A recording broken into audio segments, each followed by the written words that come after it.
So in previous video, we discussed about the build triggers. So in this video, you are going to discuss the remaining part. So build environments. So in build environments, we for the first part is delete workspace.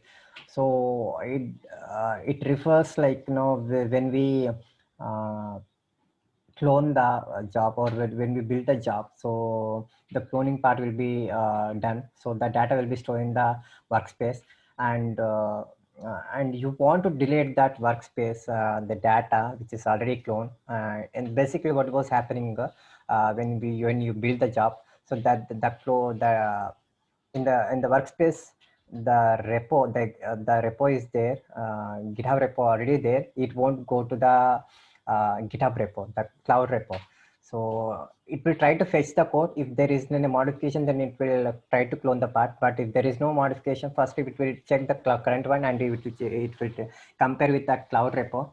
So so so basically it won't download the code. So if you mention this workspace, if you delete workspace means, so it will download the target directory, and that's the workspace directory, and it will try to fetch the code from, it will try to clone from the GitHub repo, so the fresh code.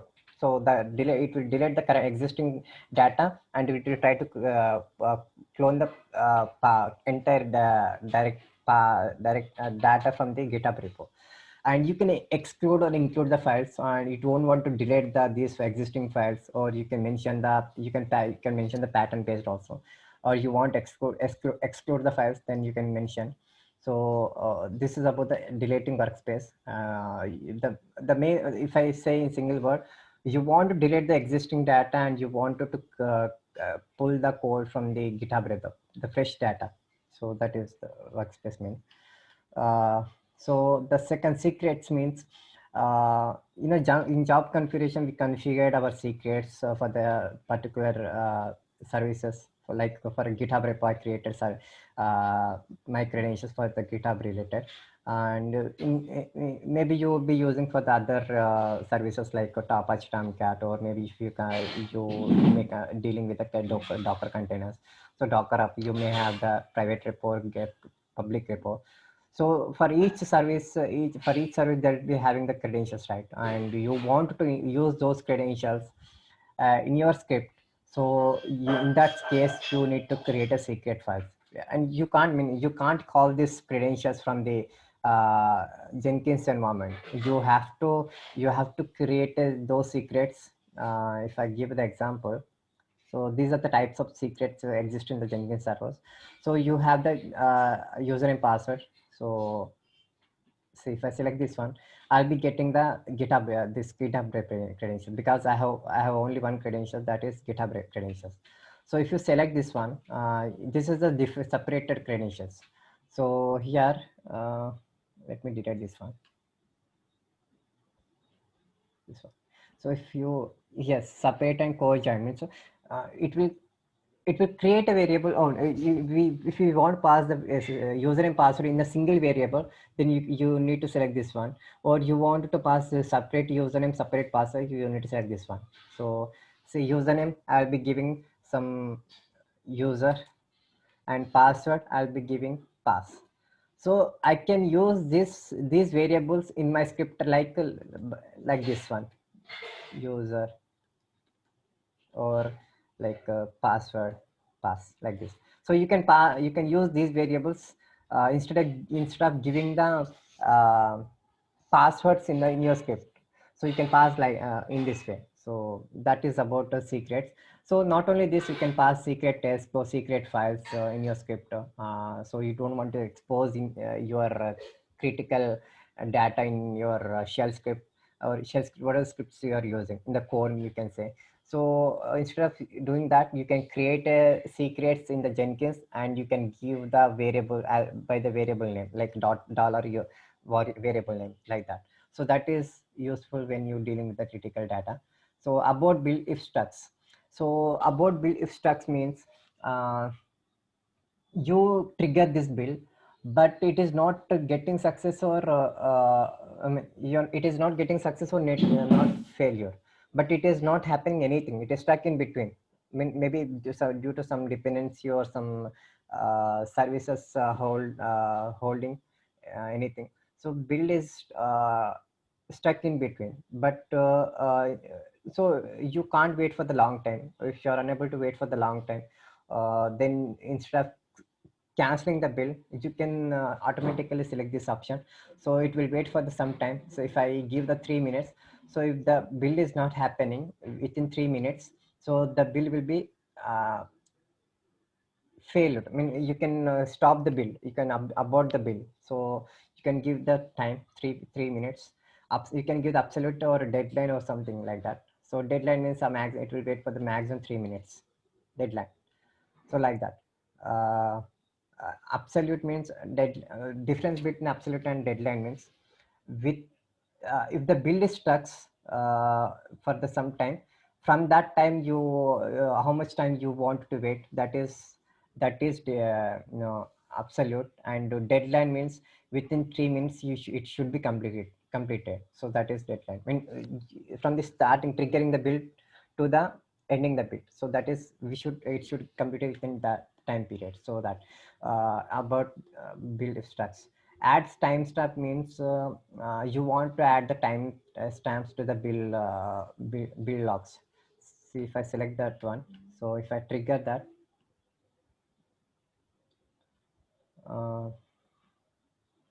see timestamp I'm getting. So IST time, that is like that. You can also select the browser time. This is the browser time, means it is selecting my Chrome using IST time. So that's why it is using. If you don't want to use the browser time, then it will be probably using the UTC time. So you can select the anything. Elapsed time, I don't know what is that elapsed time, but generally we don't go for in detail in real time. So better to use the system browser time, so that you can able to understand when it is running. So that is. Then next one is inspect build log for published Gradle. This is for if you are dealing with a Gradle build tool. So if you want to inspect the build logs of that particular job, so you can scan that. You want to check in detail scanning what is happening during the build. So that is what inspector. With ant means if you are dealing with the ant tool and build team, this is all we so we are not going to use ant. So we will be in the for the Java project we are going to use Maven. So uh, so if you install the Maven, then you'll be getting the that option. So this is about build environment. So build step is it's very important, so that the main build part is going to happen here. So you have various options are there, but I'm not going to discuss everything. So I'll be covering important section. See execute shell. If you want to pass any shell commands, suppose during the build time, so what is going to happen? Suppose when build is happen, so the build data will be stored in the current workspace, and you want to copy that current data from the current workspace to the some other path, or you want to start any services, or you want to create in a folder and you want to store that current data. I mean, execute commands means you can do anything. Whatever the commands you want to pass, then as per your requirement, you can give it here. Suppose if I want to create make direct folder data, and I want to copy the data current workspace. I'm passing the environment variable. So current, I'm going to pass current workspace data. So this is a current job, dev job, right? So I can also give the job name like that. Uh,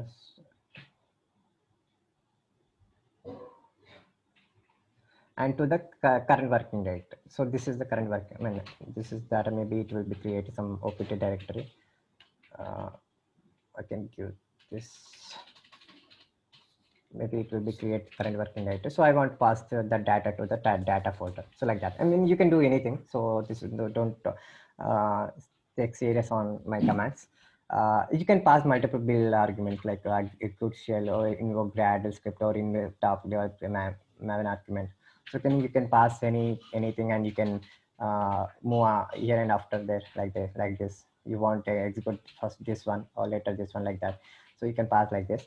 So what I will do, I will select this one, and you can pass any goals like clean install. No need to pass Maven clean install, since we already set up this Maven in environment variable. So don't pass that one. So just do this one, clean install, and you can also pass that some test cases like the test the something, I don't know, I don't know that arguments. So you can pass like that, and so you can pass as many build sections you want. And I can also pass runtime with timeout. So this build need to be, I told you that build environment. So this is the refers the same thing.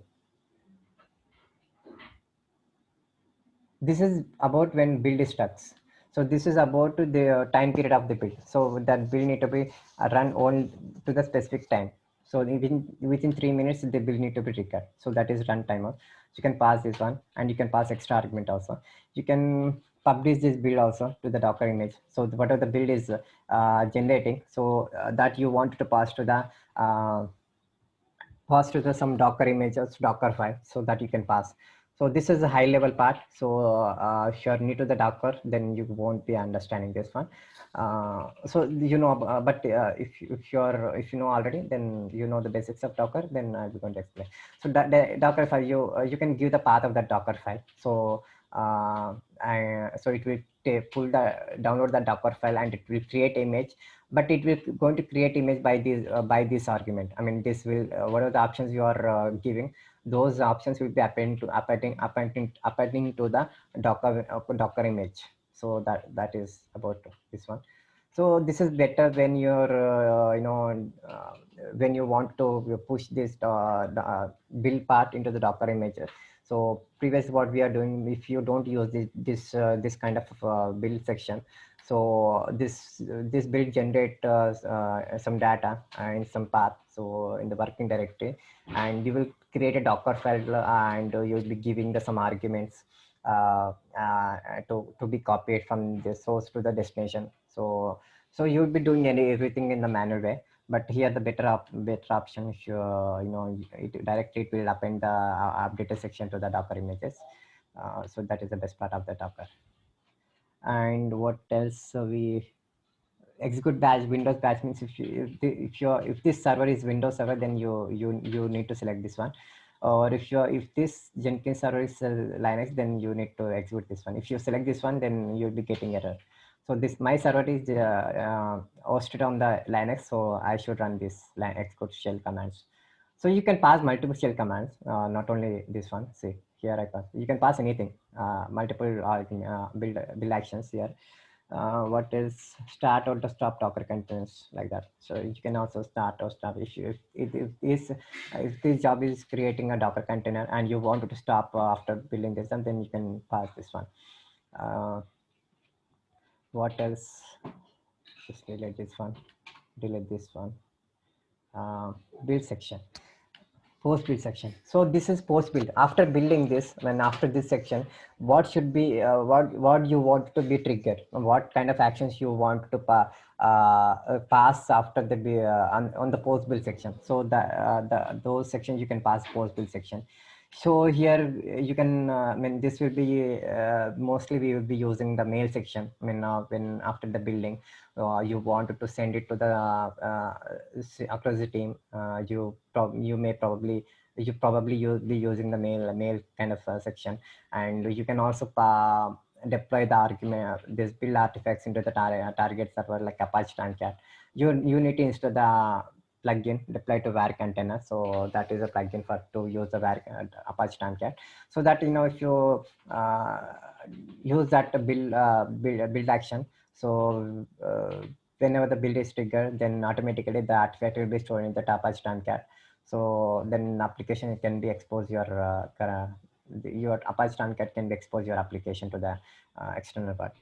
And you have many options. So you not only this, if you how many plugins you will be installing, or as many plugins you can able to see here. So here downstream you can also create a downstream project, upstream project. Delete workspace when build is done. If if you select this one, as I told you to when the build is happened, it will create the data will be stored here. So this is the build section, and if you select that option, then the entire data will be deleted. But let me try once it works or not. So if I select this one, if you want to explore, you can explore this. Just leave it as external delete command. Just leave it what it as. Maybe we need to pass an argument. If that doesn't happen, then maybe we need to configure something. But let me try that if it works or not.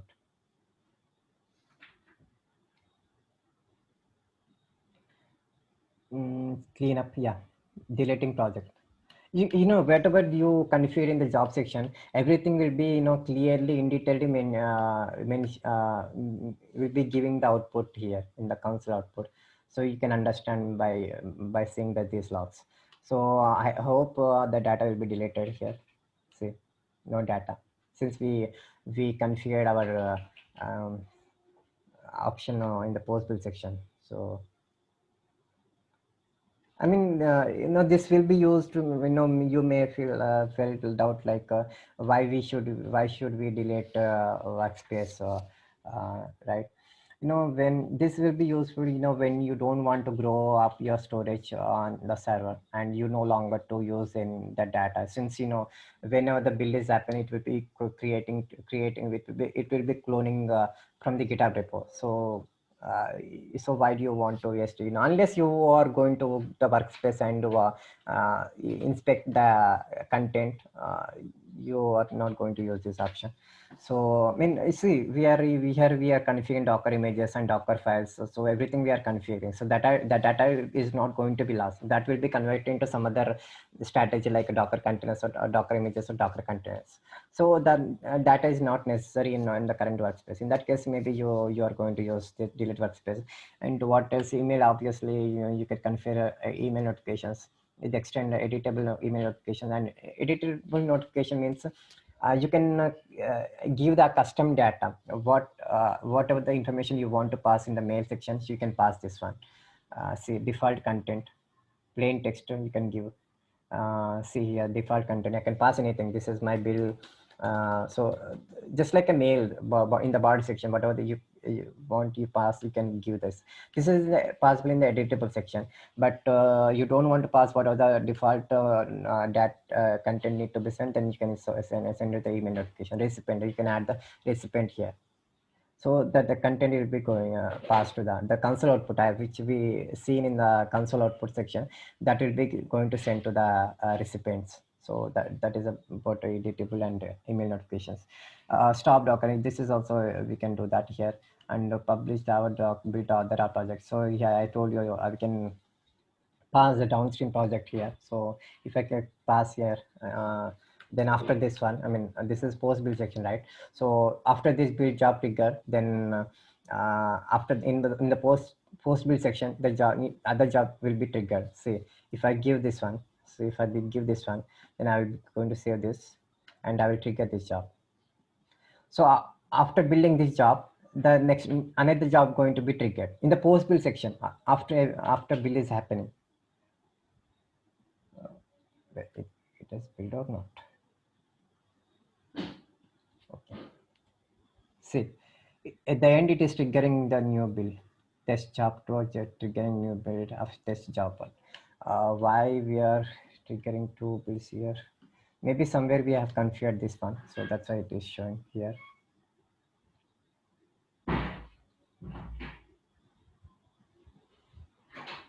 Okay, fine. Maybe the test job 1 downstream project. Maybe in this job section maybe in the test job 2, this current job is maybe configured, so that's the reason it is showing the ground stream trend. Let me see, I'm switch to the test job 2. See, that's the reason it is showing here. So if you give that, then it is not going to trigger that. You see here, I can see only the job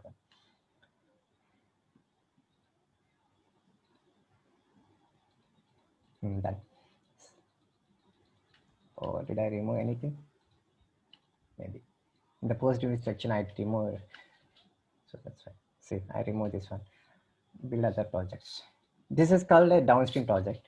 Upstream project we can configure it in here. So this is the upstream project here, and here downstream project. So I mean, this is means some other job will be triggered this current job. So that is, I mean, you don't want to trigger this job, and someone need to be triggered this job. Maybe maybe this job is dependent to the sorry, that job is dependent to this job. So that's why maybe we can configure the other project base. So this is the downstream project. So that is parent, and this is child, like that. So if you configure, and you can get bill to be ticket. So I don't want to waste my time. I already shown to you. Anything else in this fingerprint? Don't think about this. Archive the artifacts. So you can. I don't know this one, but let me find this. And you, I mean, the build result will be stored in our target directory, right? But you want to zip that file, archive that file, you can use this. You can give any name like that. I can give anything like my archive, like that.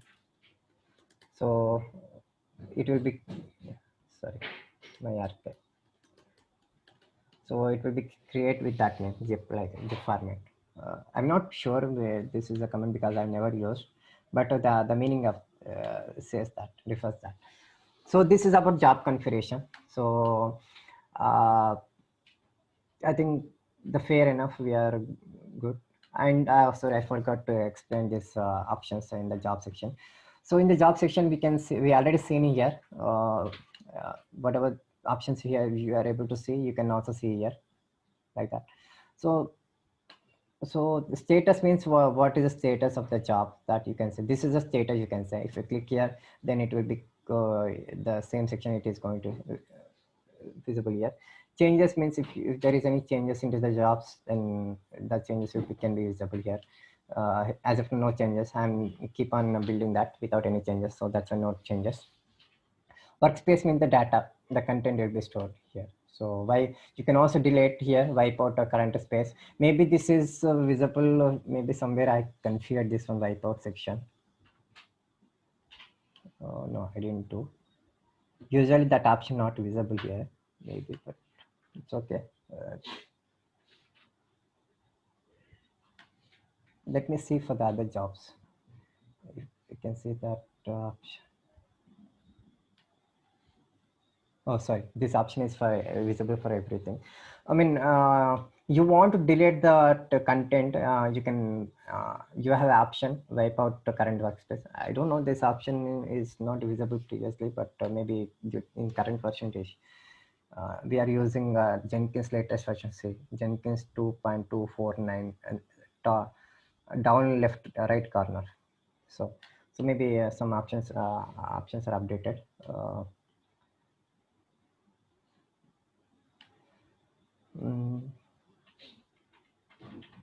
If I see wipe out current workspace, yes, okay, done. No data is there.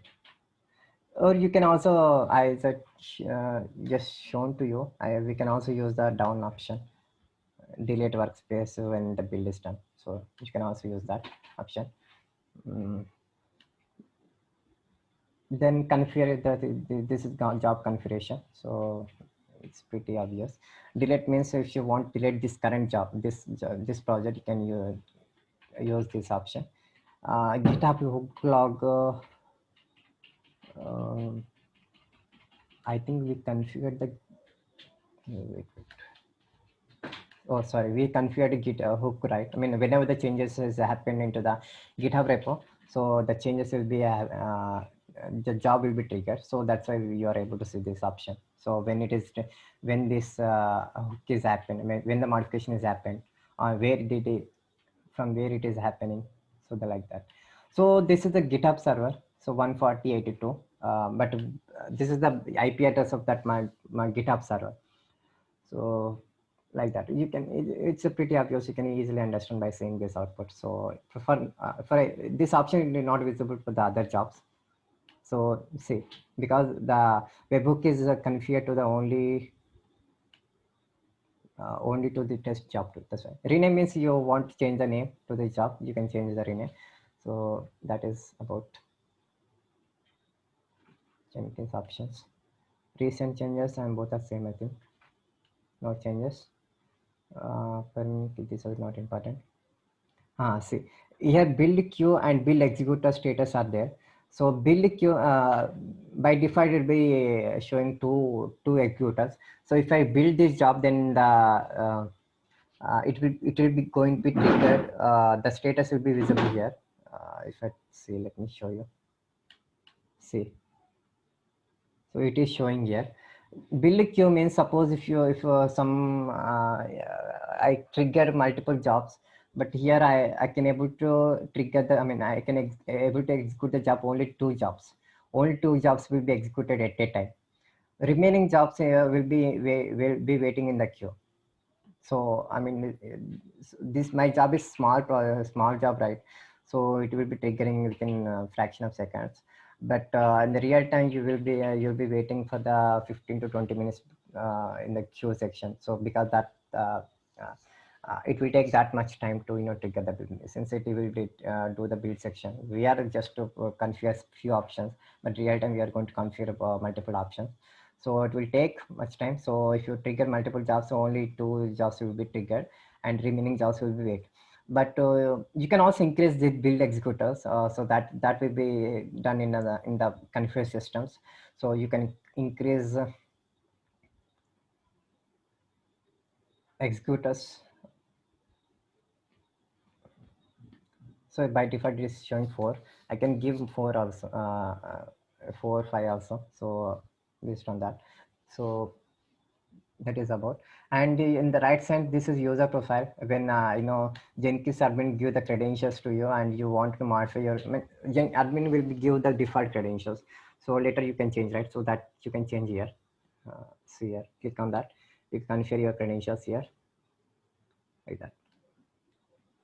These are the different options will be used when you are you wanted to give the access to the some other services and you don't want to give your credentials to the server. So you can create a public key and you can able to access those resources by and this is token. This is mostly developer will understand. Token means, I mean, that's the same concept. You don't want to share your credentials and you want to access other resources. Maybe you want to upload some artifacts to the some other vendor applications, and you want to give the token, and you can give this token instead of giving the credentials. So you can able to make authentication with that server. So like that. My views means credentials. You can create my view. Oh, sorry, I forgot about this for views, right? So view means this is the all view. By default, you will be seeing this all view. So all the jobs will be stored here. But in the real time, you will be, I mean, you'll be seeing different views like dev view or stage view. Not only this, you could be having the different names. Uh, like that. So these are the views. So this will be useful when you want to segregate your jobs into the based on the environment. Like in the staging environment, I need to have these jobs. So if you see the all jobs, you won't understand which are the dev jobs and which are the prod jobs, right? So you probably mistakenly you going and configure some other jobs which are maybe production jobs. So that is a big blender, right? So you can segregate jobs based on the stage. So that is about view. You can delete the view, edit the view, like that. So he can also this is my view, and you can also change the view section. By default we are able to see the all section, but you want to buy whenever the login and you want to see on the dev job dev views and prod views, like that. Make default view. That will be happening in the manage Jenkins. Lockable resource, same concept. If you want to log if any resources have been logged, that will be visible here. So as of now, no resources have been logged. New view means the same. The plus symbol and this new view refers the same thing. You can also create here new view, like that. So I mean, later you can move these jobs to the different environments that will be done in the configuration system and configuration section. You can also make the default view here. Where is that? Yeah, default view, it is showing all right. I can set to the dev. So if I click on Jenkins dashboard, by default I can see dev section. So next video maybe I'm going to discuss about each of individual properties. So this is about the Jenkins overview, Jenkins dashboard and Jenkins configuration. So this is a project relationship, project. I don't know, this option is seems to be new for me. Maybe you want to compare these four jobs here. Connected these jobs. Okay, just leave it. Okay, chalo, bye bye. Hope you like the video. Please subscribe my channel, like and share it.